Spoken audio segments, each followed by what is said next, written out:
vedare tinokuchingamidzai zvekare kune chimwe chirongwa pano paZim Facebook Secrets and Confessions. Tadzoka zvekare nemamwe mamessages. Regedzai tibva tapinda mumamessages edu atadzoka takakubatirai. Zvakangoma hazvo veduwe. Message edu ekutanga yakamira sekudai so. Hanzi makadii zvenyu mukwamanashe.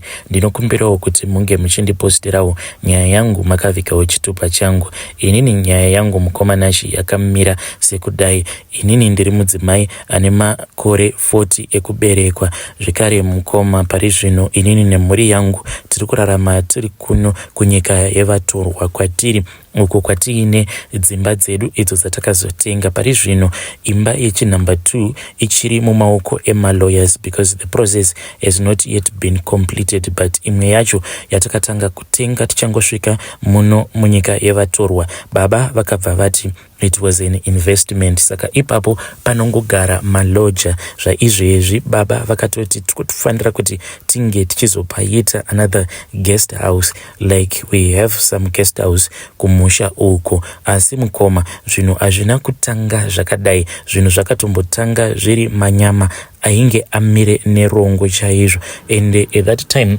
dai kwanga kuri kunzi kwainge kwakauya umwe munhu akandiudza kuti inini nemurume wangu kumagumo kwazvo tichange tichizovawo vanhu vakabudirira, vanhu vane malodges avo, vanhu vane matracks avo. Haiwa ndaikwanisa kuti zvimwe kuda munhu iyeye ari kuroteswa nhema, nekuti mukoma inini nemurume wangu tainge tiri vanhu vanozvitamburira. Munoziva zviya zvinonzi zvitamburi zvekupedzisira, ende inini nemurume wangu that was the proper definition yekunzi zvitamburi, nekuti tainge titongori vanhu vekuti kuti tinge tichikwanisa kudya pamba hunge inini ndatosvuzha. Ndinorangarira rimwe gore ndakafamba ndichitevedza njanji. This was after imwe train iyo yaipota ichitakura chibage. Saka train iyi yaiti mukunofamba paipaya yaifamba ichidonedza chibage, asi yaisadonedza chibage chakawanda mukoma. Ndizviya zvekutoti inini neshamwari yangu taifamba for a very long distance kuti unge uchizadza half 20 liter bucket. Taifamba distance ye almost 2 hours takangokotama mukoma tichinhongerera chibage chiya. That is how much we were suffering panguva yacho iyoyo. Kana ari semurume wangu, iye murume wangu ainge achigara kudhorobha, aizongoti paya paanenge akwanisa kuunganidza zvimari ndipo paaibva azouya obva akwanisawo kungosiya angotengawo zvishomawo izvo zvekuti inini nevana vangu tisazosvikawo pakuziya nenzara. But wainge huri upenyu hwekungotamburira. Wangu murume kudhorobha ikoko kwaainge agere hakuna zvisvinu zvainge zvichimbobudako, nekuti murume aingoitawo zvekungoswera achitenderera murengi achitengesa ma-airtime. Asi murume wangu aindida mhuri yake, ainge achiida nekuti haana kana kumbobvira aita kana girlfriend. Kunyangwe patakazofamba nekuzoinoitiswa mhiko, iye paakaudzwa mhiko dzake haana kana kumbogara, aita wari nazvo because munhu uya watinoti ane self control. Asi paainge ariko kudhorobha ikoko akabva ati nguva dzake zhinji, this secret came out mushure mekunge tazoromba, akati nguva dzake zhinji aiwanzokurarama achiita riya ravanoti bonyora. So that is a story for another time mukoma. Ndakati ndiri kumusha kudaro, murume ndokubva azokaruka angodzoka. Akadzoka kumusha achifara. Ndikabva ndati ko makafareiko? Iye akabva anditi ainge apiwa mari. Hanzi mari iyi ainge apiwa imari yekuti haiperi. Saka at that time mari iyoyo yainge iri $1,000. Ndakabva ndati panapa murume atozviparira, nekuti ndainge ndava kutotya kuti zvimwe kuda ainge abira umwe munhu mari. Ndaingogara ndakaringa nzira ndichiti zvimwe kuda ndichazongokaruka ndaona mapurisa asvika. But mapurisa pandakaona aita 2-3 days asina kana kumbosvika pamba. Apa paredhiyo ndaigara ndakangoisa nzeve dzangu ndichingoda kungonzwa kuti murume wangu ainge asiri pawanted here. Asi murume aingoramba achingondiudza kuti usawara, mari iyi ndatoita yekupiwa, handina kana kumbogara ndaba mari iyi. Ndakabva ndazobhilivha izvo zvandainge ndaudzwa nemurume wangu mushure mekunge ndinge ndazoendeswa nemurume wangu kumba kwemurume uyo wacho ainge abatsirwa nemurume wangu. Zvakaitika ipapo ndezvekuti murume uyo anzi ainge akauya kuzosiya imwe hama yake parengi ipapo. Then murume wangu akati achitenderera ndokubva azonhonga chikwama. Saka murume wangu iye anoti akati abata chikwama ichi ndokubva achivhura akabva aona kuti muchikwama umu mainge muine mari yakawanda. Iye murume anoti akaona kuti muchikwama imomo mainge muine 1010 US dollars. Saka akabva ambobatwa nemweya wekuti ange achida kuba mari iyoyo, but akabva ati mari iyi yakawandisisa mani, mari iyi yakawandisisa. Hakuna munhu akangorasa chikwama chine mari yakadai so easily. Iye murume akati at that time akangopindwa nemweya uya wekungofunga kuti zvimwe kuda chikwama ichi chandiri kuda kuba maybe chinenge chitori chikwama chapasta. Saka rekedzai ndinge ndichitsvaka munhu uyu, nekuti kana ari munhu anonamata zvimwe kuda anokwanisa kuzonamata kuna mwari wake ndikabva ndazotambura even worse. Saka murume wangu akazongoramba ongotenderera akabata chitupa icho chaainge aona chiri muchikwama ichocho. Haana kana kumbogara ati bufu nyaya iyi kune vamwe vake vainge varimo murengi imomo including mawindi, nekuti ainge achitya kuzotorerwa mari iyoyo. Wangu murume akatenderera achatenderera kudzamara azosangana neumwe murume uyu waakasangana naye akabva aona kuti chikwama chaainge akabata murume iyeye ainge akafanana nemunhu uyo ainge aripo pamufananidzo pachitupa ipapo. Murume wangu ndokubva azoaprocha murume uya ndokubva azotaura naye. Murume uya haana kana kumbogara abhilivha kuti zveshuwa murume wangu ainge anhonga chikwama chainge chiine mari yakawanda kudaro. Ndokubva azosarudza kuti ange achizotsvaka muridzi wechikwama ichocho. Murume uya akabva azoti kumurume wangu, iwewe unoita nezvei muno murenge? Murume wangu ndokubva azoti iye ainge achiita zvekutengesa ma-airtime. Then murume uya akabva ati for your trust. Murume uya akabva azoti kumurume wangu for your trustfulness ndikuda kuti ndinge ndichizokublessa, and once ndakublessa kweupenyu hwako hwose hauzombofi wakatambura kana ukazotevedzera izvo zvacho zvauchazoudzwa kuti ndizvo zvaunofanira kuti unge uchizoita kweupenyu hwako hwose. Saka vakabva vazofamba vachienda kumotikari. Murume wangu akati haana kana chaakambosuspecta initially, nekuti mota umu mainge mutori nerosari rainge ririmo zvekare nekamwe ka King's James Bible kainge kari kadiki, hanzi kainge kakangoiswa pamusoro pedashboard. Saka akabva angoti saka zviya zvandanga ndichifunga ndiMwari vanga vachitotaura neni, munhu uyu anenge pastor kana kutongoti munhu anonamata. So murume wangu akabva azotaura nemurume uya ndokubva atokwazisana nemhuri yemurume uya. Saka murume uya akabva ati zvino mari iyi yawanhonga, mari iyi handiti dai kwanga kuri kunzi uri munhu asina kuvimbika ungadai watoenda nayo. Zvino mari iyi ndafunga kuti ndinge ndichizokupa mari yose iyi. Murume wangu akabva azonzi mari iyi yandakupa ingori ne1 condition, inongodyiwa nemunhu akavimbika kune mudzimai wake. Murume wangu akabva azobvunzwa kuti ainge akaroora here, ainge akazvizivisa here kuvabereki vemudzimai wake. Murume wangu ndokubva ati hongu, but ainge asina kukwanisa kupedzisa kuroora. Then akabva azonzi ndikuda kuti mari iyi unge uchiitora obva wazoiendesa kuna natezvara vako, ende mari iyi ndoda kuti unge uchinoroora mudzimai wako. Murume wangu akabva azotora mari iya ndokubva azodzoka kumba. Iye akaudzwa nemurume uya kuti kana ukangogara washandisa mari iyi ukaishandisa zvimwe zvinhu zvatisina kutenderana, mari iyoyo ndichauya kuzoitora ini mbune. Saka murume wangu nerosari raainge aona mumotikari zvekare nebhaibheri akabva angoti handingazopikisani neizvo zvandaudzwa nemunhu waMwari. Ndokubva auya tikabva tazoronga mukoma, ndokubva tazonosiya mari iya kumba kwevabereki vangu. Takangonosiya mari yose tikadzoka tisina kana chatainge tiinacho, ndokubva tazotanga kutambura zvekare out of nowhere.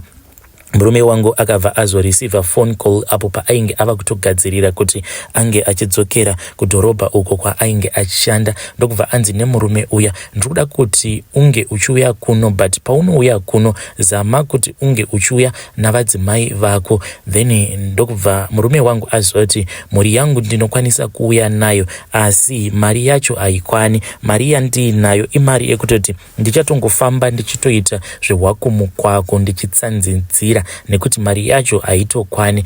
Then pastor vaya at that time taitongofungidzira kuti ndipastor, tainge tava kutongovati pastor, asi takazoona kuti vainge vasiri munhu waMwari nekufamba kwenguva. Then pastor vaya vakabva vazoti kwatiri, aiwa mari yamuinayo inokwana. Then pastor vaya vakabva vazoti kumurume wangu, mari yamuinayo inokwana, iyoyo mari iyoyo yemunhu 1 ichakwana kuti munge muchizosvika kuno kudhorobha ikoko kwavainge vachigara. So takabva tangoshandisa kutenda mukoma, ndokubva tanopinda muzupko. Takati tapinda muzupko muya chakatinetsa ndechekuti murume wangu akabhadhara mari yemunhu 1, abhadhara mari yemunhu 1 kudaro. Ndokubva tanyorerwa matiketi 2, ndokubva tatoshamisika kuti saka zvinoreva kuti munhu uya munhu waMwari zvechokwadi. Ndokubva tazosvika, takati tasvika murengi, then murume uya akabva auya ndokubva azotipika up, ndokubva azoenda nesu kumba kwake. Pamba pacho mukoma, manakiro apainge pakaita, waitoti zvimwe kuda handisisiri muZimbabwe, zvimwe kuda ndatova kuAmerica. Takagara pamba pemurume uyu, iye ainge achingomuka makuseni over abuda achingoti ari busy. Chikafu ichi mukoma takadya kusvika tanzwa sekunge tainge tava kuda kuzviuraya nekudya mukoma. Zvose zvatainge tichida kudya zvainge zvichiwanikwa pamba apa. Then murume uyu akabva azouya one day, ndokubva azoti ainge achida kuita a business meeting with us. Ndokubva azotitora, ndokubva azoenda nesu muoffice make. Akabva atanga kutaura nemurume wangu, akabva audza murume wangu kuti iye he was a businessman. Ainge afunga kuti ange achibatsira murume wangu, asi mabatsiriro acho ainge achida kuita murume wangu ainge achida munhu ane zvivindi. Saka murume wangu akabva ati iye zvivindi ainge ainazvo, plus nhamo mukoma inotokupa zvivindi tainge tatambura isusu. Ende vanhu ava by the time yavakazotiudza kuti ivo vakaromba, vakatanga vatirakidza a soft life iyaya yekuti uchimuka makuseni unodyawo serevhita pasina kana nguva, table yatosetewa, mabhekoni, mavhiyana, zvinyi. Soft life mukoma yainge yatotipindawo muropa, ende kuti tinge tichitanga kufunga kuti todzokera futi kumusha uko kwandinenge ndichinofidha vana vangu mubonyongwe. Kunyangwe patakazoudzwa kuti isusu muchitiona kudaiso takaromba, ende vanhu ava vakabva vazotiudza kuti vakarombera pamwana wavo. Saka vainge vaine umwe mwana wavo uyo akaremara, saka mwana uyu hanzi akazotozvarwa akaremara kudaro, nekuda kwekuti chikwambo chavo ndo chainge chichifanira kuti chinge chichizogara paari. Saka chikwambo chavo chakabva chazoremera mutumbi wake mwana uyu, ndokubva azozvarwa ari chirema kudaro. Saka vakabva vazotibvunza kuti izvinhu izvi tainge tichikwanisawo kuzozviita here vasati vatiendesa kun'anga yavo. Nemurume wangu takatarisana mukoma, ndokubva tangogutsurira musoro. At the same time hapana kana akambobvunza umwe munhu kuti tinozvigona here kana kuti hatizvigoni, but takabva tangogutsurira musoro tikabva tati hongu izvi tinozvigona. Hakuna munhu asingadi soft life mukoma. Nyaya idzi dzekuti kuromba kana usina kupinda mazviri, kana kuti kana usina kuratidzwa the good side of it, ndipo paunoti zveurombwa zvakashata. But ukarakidzwa soft life mukoma wega unoona kutoti kuromba hakuna kana kumbogara kwashata.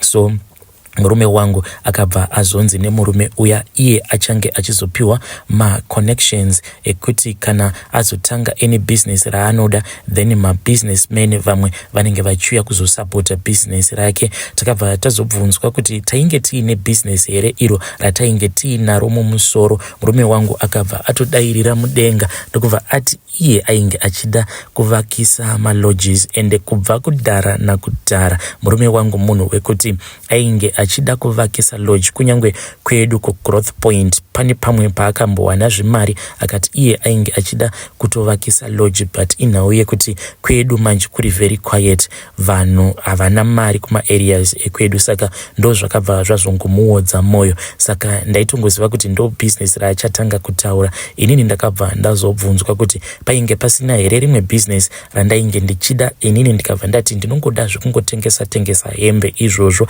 Then mukadzi wemurume uya akabva ati iye achazonditora obva azoenda neni kuteki tobva tazonotsvaka hembe, ndobva ndazotanga boutique. Zvose izvi mukoma zvakazoitika slowly but surely. Then ndokubva ndazovhura maboutiques angu zvekare nekuno South Africa kwacho kwatinogara kwakabva kwazovhurwa eNew Mall. Ndokubva tazokwanisa kuwanawo mukana wekuti tinge tichizoita boutique yedu. Ndinonotorawo hembe kuteki ndichiisa muboutique mangu imomo. So takabva tazotorwa nevanhu ava ndokubva tazoendeswa kune n'anga yavo. Ende takati taendeswa kun'anga iya takangobatiswa danda. Chitanda ichi mukoma chatakabatiswa chainge chiri chitanda chainge chava kutoworera.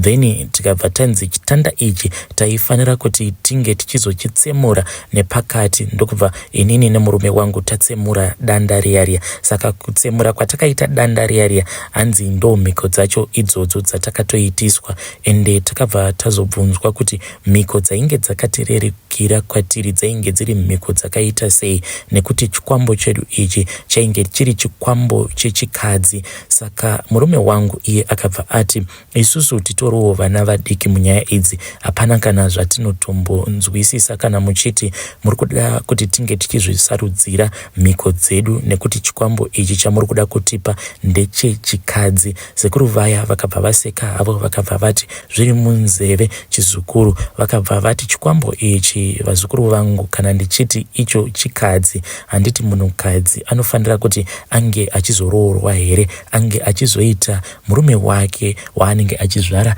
naye vana vake. Sekureva kuti imimi munofanira kuti munge muchizochipa murume. Ende kana machipa murume zivai kuti chikwambo chakangofanana nemukadzi chinobatwawo neshanje negodo. Zvinoreva kuti murume uyu wamunenge machipa anofanirawo kuti ange ari murume anenge achiri mwanakomana wechidiki, nekuti mwanakomana uyu kana kuri kuzonzi akazotorwa sekuru vaya vakabva vati vazukuru vangu kana ndichiti chikwambo ichi chandakupai icho chikadzi, handiti munhukadzi anofanira kuti ange achizoroorwa here, achizozviwanirawo munhurume wekuti anenge achigarisana naye. Saka icho achikwanise kuzvitsvakira murume personally, imimi ndimi munofanira kuti munge muchizochitsvakira murume. Sekuru vakabva vati chindiudzai zita remurume wacho wamasarudza. Then takabva tazotaura zita rabamunini ava munin'ina wemurume wangu, asi sekuru ava vakabva vazotibvunza makore abamunini. Ndokubva tazotaura makore abamunini. Then ivo sekuru vakabva vati ngozi iripo ndiye kuti bamunini ava vakura, saka kana kuri kuzonzi vakazofa, let's say right now tati ndivo murume wechikwambo ichi, then 5 years down the line vobva vashaika. Zvinoreva kuti chikwambo ichi chinokwanisa kuzokupandukirai. Saka ndikuda kuti chikwambo ichi muchipewo murume wekuti iye anenge achiri mwanawo mudiki, wekuti chinozozvirerera chega murume wacho, chichizvichengetedzera chega murume wacho kuzosvika mwanakomana iye wamunenge mataura zita rake azokura. At least munokwanisawo kuzoraramawo zvekuma 30 kana kuma 40 years muinacho chikwambo chenyu ichi chisati chakupandukirai, because kana mukasarudzawo mwana anenge achiri mudiki chinofanira kuwana zvinhu zvinenge zvichichivaraidza zvekuti hachizodi kuti chinge chichizoitirwa dzimwe mhiko pamusoro pemhiko dzatichaita tiri muno mudare. Vazukuru mazvinzwa. Then takabva tafunga tichafungisisa, takatenderera mukoma tichatenderera kudzamara tazotaura zita remwana wangu second born yangu. Saka second born yangu uyu mukoma iye ane makore 7 ekuberekwa. Saka takabva tangoti iye ndiye anofanira kuti ange achizoita murume wechikwambo ichi. It was not an easy thing to do mukoma, zvinhu zvainge zvakaoma, but at the end of the day takabva tatongoona kutoti hapana plan. Tainge tatovhuna chitanda chiya icho chatainge tabatiswa kuti tinge tichichivhuna, ende sekuru vaya vakatiti kana magara mavhuna chitanda ichi zivai kuti there is no more returning back from it. Saka ndokubva tavhuna chitanda chiya tikabva tazongosarudza mwana wangu uyo ane 7 years kuti ndiye anofanira kuti ange achizova murume wechikwambo chedu ichocho. Chikwambo ichi mukoma chikabva chazotanga kutishandira kunyangwe patakazovakisa our first lodge. Icho chikwambo ichi ndicho chakatotiudzira pacho pataifanira kuti tinge tichizoisa lodge yedu iyoyo, ende takati tavaka lodge yedu iyi tatevedzera zvatainge taudzwa nacho chikwambo ichi. Aiwa mukomanachi, lodge iyoyo yakatipinzira dzimwe mari dzekuti dzainge dziri mari dzainge dziine mumvuri. Chikwambo ichi mukoma isusu taitochiona chakamira pagedhi repalodge pedu chichidana maclients chichingoti uyai uyai uyai uyai uyai uyai, ende chaiti kana chadana vanhu kudaro, so taibhuka zvezvo zvekuti vanhu vaiuya kuzoita booking yekuti maishaya kuti vanhu tovaisa pai, vorara mupaseji here mukoma. Takaita mari nayo lodge iyoyo ndokubva tazovaka another one. Pasina kana time tainge tatotenga our first truck kudzamara tazoti tava kuda kuexpanda business redu. Now ndokubva tazouya kuno kwatiri kunyika yevatorwa, uko kwatakasvika tikabva tatenga one of our properties, ndokubva tazotenga imwe property zvekare iyo ichiri mumaoko emalawyers. Vedare ndo message iyo yandakatumidzirwa ichibva kuna vahanzvadzi vedu. Hanzi isusu takatanga taratidzwa a soft life, ende takati taratidzwa soft life kudaro ndokubva tatongoona kuti kuromba chinhu chakanaka. Vedare ngatimbobudiranai pachena. Kana wanga uri iwewe uri kurarama uri kutambudzika each and every day, unenge uchidya muriwo usina mafuta, dzimwe nguva you go to bed hungry, then wobva wazobatsira munhu waunenge wabatsira obva azokutora obva akuraramisa kana 3 months chaidzo achikuraramisa musoft life. Unozozvifambisa sei mushure mekunge wararamiswa soft life? Unoramba here urombwa ihwohwo hwaanenge achida kukupinza mahuri, kana kuti unongoti aiwa ngatingoitai zviripo? Please let us try to be honest in the comment section.